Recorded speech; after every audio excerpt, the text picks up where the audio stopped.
so she was like, we have a pit stop. So we pull up to this hotel.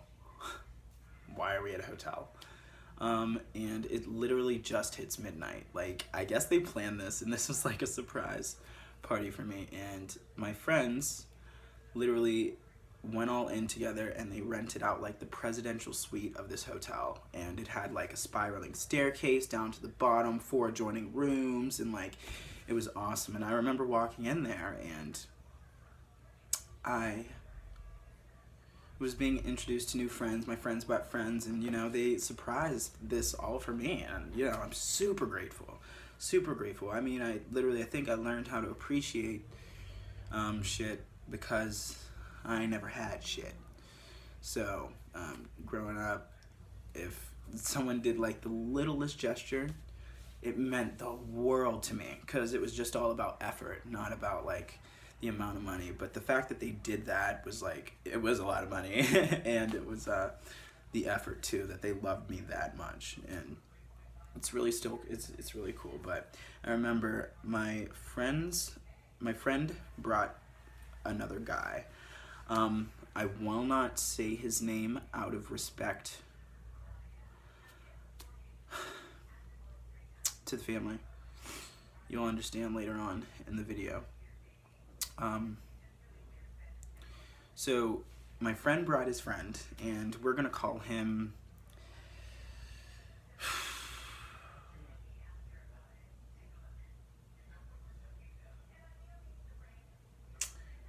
what should we call him?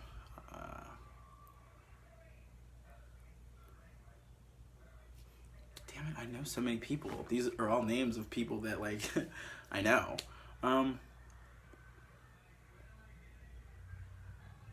We'll call him Red. We'll call him Red. Anyway, and I remember seeing him, and I walked in, and he was sitting down in this chair, and I was literally stricken with awe. He was super tall, beautiful, beautiful blue eyes, dark hair. And he was just really, really, really sweet. And he introduced himself to me, and I'm not used to people being so cool, I guess. And he was like, hi, you're 18 now. I was like, as of 5 minutes ago, yeah. And he was like, well, cool. He was like, happy birthday. And he got up and gave me a hug. That was really cool, but I was like awe-stricken, especially when he stood up, because like, I'm like 5'4.5", no, 5'5.5", I don't know, 5'5.5", I think I am. They haven't updated my license. I've been begging them to update it, but whatever. Anyway, and my friends were there. I have a friend that was very, very Italian, and as soon as I walk in, I'm being bombarded with all my friends pushing me everywhere and stuff like that. My friend is in the kitchen of the hotel and has like this big chalice of like mixed liqueurs, and he goes, fratello, fratello. He's very Italian. And he like, the only thing I can think about is like this guy in the red shirt. So we're calling him Red. And so he literally, I guess they were already drinking before I had gotten there. And they, he's like, fratello, fratello. And he comes, and I'm like, okay. And for those of you who don't know, fratello means it's Italian for brother. So he's like, brother, come on in here. And he's like handing me this thing of jungle juice, and he like tips it down my throat, and like it pours all over my shirt. My clothes are ruined. It doesn't matter because, oh no, the alcohol hit. So I got hot. So I had to take off my shirt. And that was like little. Oh goodness. Mind you guys, I still didn't know who I was. I still didn't come out yet. I just knew I felt this way about this guy, and it was like nothing I've ever felt before. But anyway, so I took off my shirt, and I don't remember anything after that. I remember a little bit of beer pong, but yeah, nothing after that. So anyway, the party ended. at like 10 o'clock in the morning, so it's still my birthday. I go home, and as soon as, the first thing I do, and this is terrible, the first thing I do when I go home is I go upstairs, I go into the mirror, and I say, no, Ron, you don't like guys. You don't like... And then it dawned on me. I've been doing this from when I was 13. I'm now 18. Every single day for 5 years, every morning and every night, I'd get in the mirror and I would try to convince myself that I did not like guys. And I literally looked at myself and I stopped and I was like, wait, if I'm trying to convince myself that I'm, oh God. I was like, I'm gay. I'm fucking gay. I literally like came to the conclusion like that. Like I was like, huh, ain't that some shit? You know, I didn't want to process all of that it meant at the time, which happened like shortly after. And I remember just thinking of Red, just thinking of him, and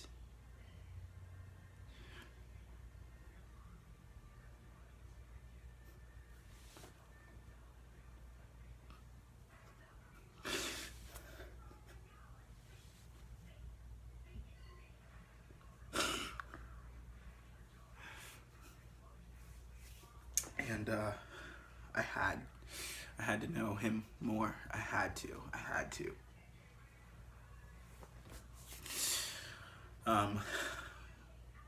So I messaged my friend, and oh, I forgot to tell you. And it had gotten out that I guess my friend Red was also a little bit like me. Had feelings for both sexes, I guess. That's what I heard. I don't know. There was a lot of confusion at the time. We were teenagers. So anyway, so I had to know this guy. I had to. And this is crazy. I've never had this strong of a connection for a guy that I had just met, you know. Ugh, crap, I'm so sorry. I don't mean to do this, but like I said, I told you guys to get your tissues ready. But, I messaged my friend and that brought him, and I was like, so can I have Red's number? I want to talk to him about something. And usually for me, my friends understand that I am never going to inappropriately say anything to a friend. Usually you ask someone to give them their number. Usually my friends would just give me the number because I'm not gonna cause any drama or there's an actual good reason. But for some reason, I guess my friends knew and they asked why. So I was stumped. I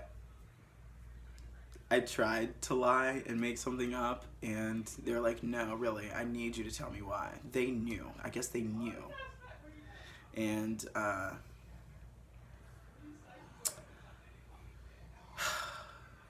so I had to debate. Was telling the truth about my emotions worth everything else? Would I get the number? Where would this go? And so I was so enamored. I told them. I was like, it's because I think I like him. And I was so scared. And all my friends were just like, I knew it, ah. And then after all of that strength and effort I put to put out there, they're like, yeah, I'll ask him first. I'm like, yo, I just came out for nothing. I didn't even get the number. Yo, I was so upset.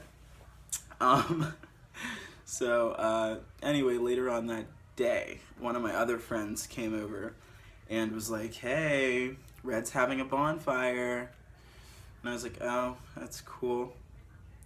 just assuming entirely he doesn't know me that well, so I'm not invited.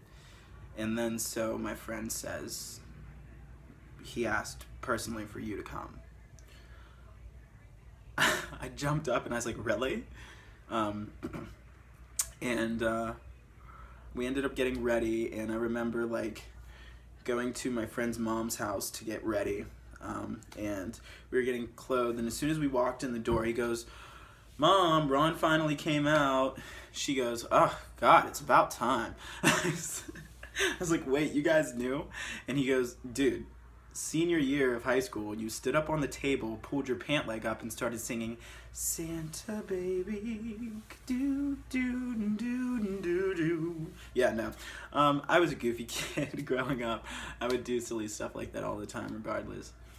But anyway, so I met him, and I guess now at this bonfire with all of my friends, you know what the topic of discussion is. So Ron's gay. My little cousin's playing video games. And anyway, I was so enamored, dude. So I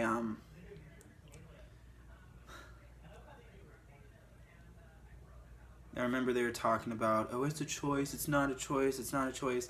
Meanwhile, I'm silent the entire time because I just feel, I don't know what to say. And then Red stands up and just goes, looks me straight in my eyes. I kid you not, this is like a fairy tale how this sounds and how it went. It really was. Until, yeah, but, so he looked me straight in my eyes and goes, "Ron, it's not a choice." And then my other friend goes, "Yes, it is." And he goes, "Okay, do you like chocolate?" And he goes, "Yeah." He's like, "Do you choose to like chocolate or do you just like it?" He's like, "Yeah." He's like, "But the choice is whether I eat it." I said, "Well, I hate chocolate, so," and I actually do dislike chocolate, so, yeah.